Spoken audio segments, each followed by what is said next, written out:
We see the lists all the time. Who's hot, who's not, what's in, what's out.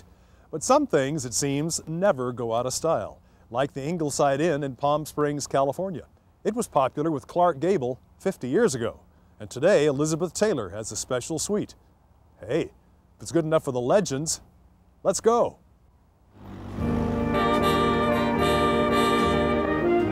Behind these gates is a 2-acre oasis where the air is scented with jasmine and romance.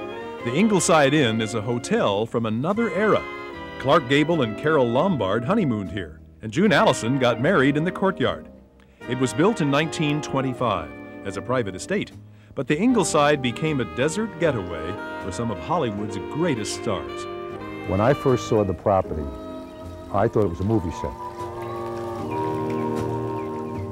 I had a chance to talk with owner Mel Haber, who came here from Brooklyn 20 years ago and discovered a diamond in the rough. Oh yeah. It was in a total state of disrepair. The carpeting was threadbare.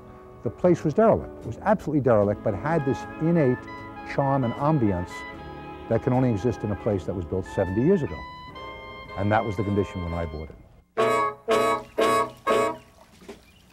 Without any experience in the hotel business, Mel took on the daunting task of restoring the Ingleside to its former glory. It was during that time he came across a private card file of guests made by Ruth Hardy, who had owned the inn from 1935 to 1965. Tell us about the card file system that Ruth Hardy had, because she kept some interesting notes on her guests, didn't she? She sure did. Yeah, there's some great notes.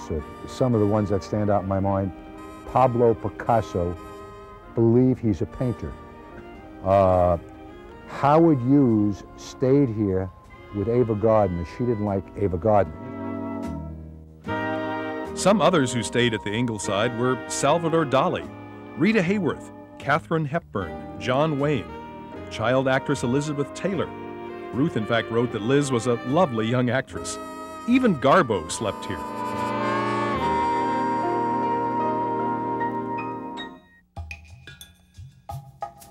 Not only did Mel find Hollywood history here, he found ancient history. 2 marble columns from the ruins of Pompeii still stand. A bust of Petrarch's Laura graces the lobby, and a tapestry that dates back nearly 500 years. But in 1975, what Mel needed most was a way to bring people back to the Ingleside. Then his most famous, or might I say, most infamous guest checked in. And he announces, "My name is Sir John, and I would like to inquire about renting your best villa for 1 year." And I'm knocked over. I hadn't rented my best villa for 2 days yet, and he checks into this villa.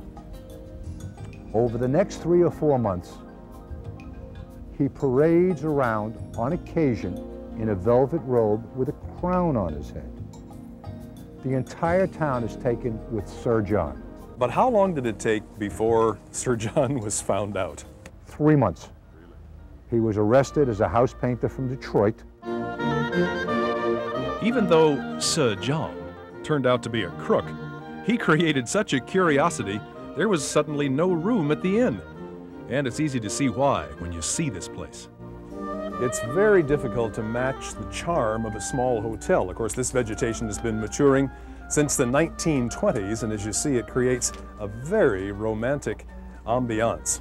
The rooms, and there are 30, are all decorated differently, and many of them, including the ones right along this corridor, come with their very own private courtyards.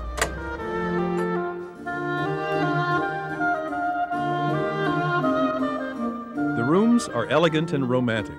Many have cozy fireplaces and bathrooms with whirlpool tubs. Liz Taylor still occasionally stays at the Ingleside. This is the suite she requests.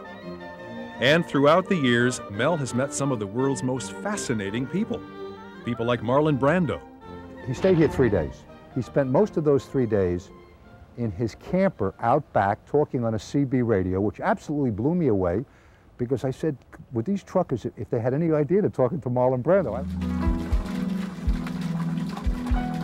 The Ingleside Inn is not only one of the great small hotels, but it's also home to Melvin's Restaurant. The food is fabulous, and so is the list of people who frequent this place. Frank Sinatra chose Melvin's for his pre-wedding dinner in 1976. And since then, you need only look at the wall of pictures to see who else comes here. But whether you're a celebrity or not, every guest is treated like royalty. And for Mel, being part of the Ingleside saga is a dream come true. Only in my wildest fantasy. Only in my best dreams, I must tell you. No, I've been very lucky. God's been very good to me. Palm Springs has been wonderful.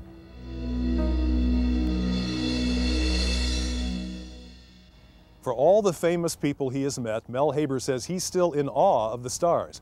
One day, Goldie Hawn and Kurt Russell flew in, just for lunch, mind you. And when Goldie asked if she could be served by the pool, Mel said, "Goldie, I'd go anywhere to serve you."